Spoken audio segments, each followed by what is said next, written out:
WrestleMania 7 was a show that was built around blending a real-life military conflict with wrestling. When Sergeant Slaughter took up Iraqi colors and promised to destroy Hulkamania on behalf of Saddam Hussein while real men and women were preparing to risk their lives in Operation Desert Storm, it was undoubtedly very effective heat, but it was also a little bit tasteless as WrestleMania 7 is historic for reasons both good and bad, and an expert demonstration on how a wrestling company can deliver a pretty good show, even when clouded with a litany of controversy. I'm Adam from WhatCulture.com, and here are 10 fascinating facts about WrestleMania 7. A bomb threat did not cause WrestleMania 7 to be moved. WWE has their own spin on history, and what a spin it's been. Originally, WrestleMania 7 was to be held in the Los Angeles Memorial Coliseum, a venue capable of holding 100,000 fans when seating was added to the field level. To hear WWE tell it, Sergeant Slaughter was receiving death threats from pro-American marks for his kayfabe allegiance to Iraq, and thus they had to move the show to a safer indoor venue. While it's true that Slaughter may have been fielding threats, the real reason for the move is that the company had barely sold 16,000 seats for WrestleMania 7 by February 1991. That is 16% of available tickets. Oh,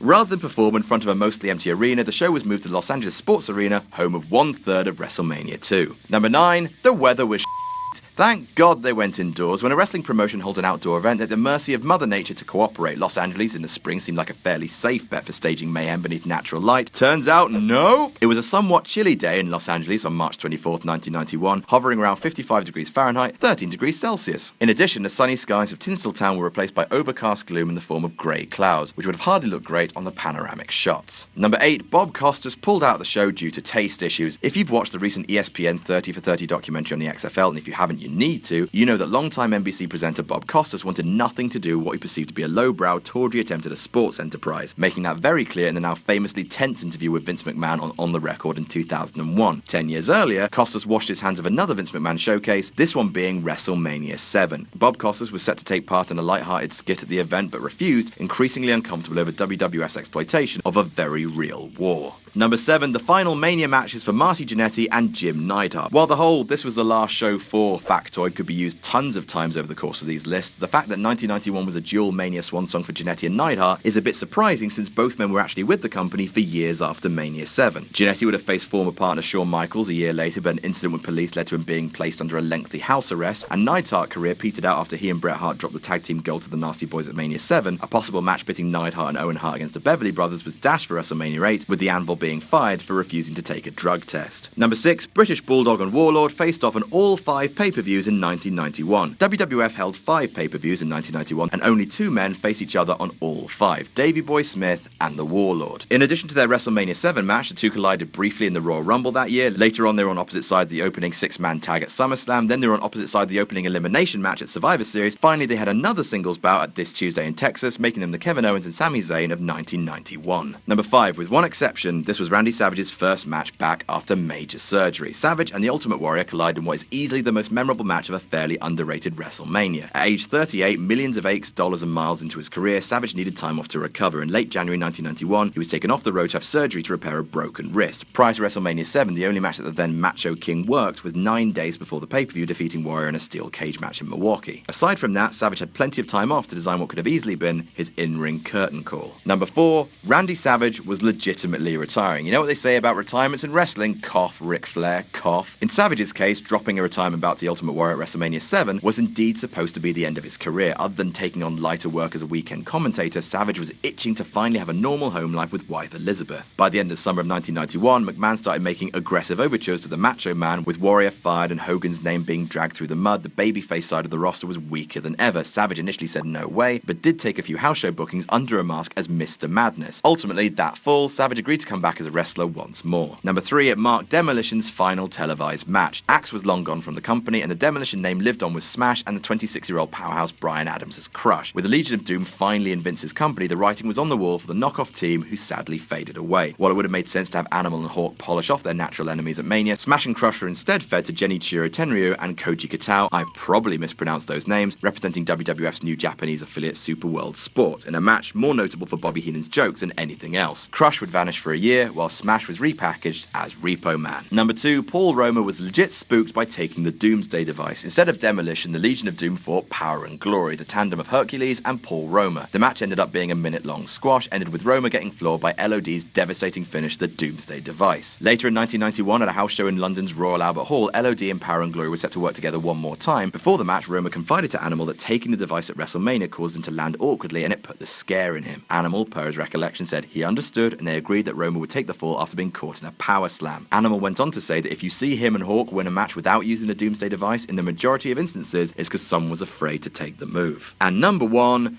Tugboat was once considered for the role of Hogan's Iraqi nemesis.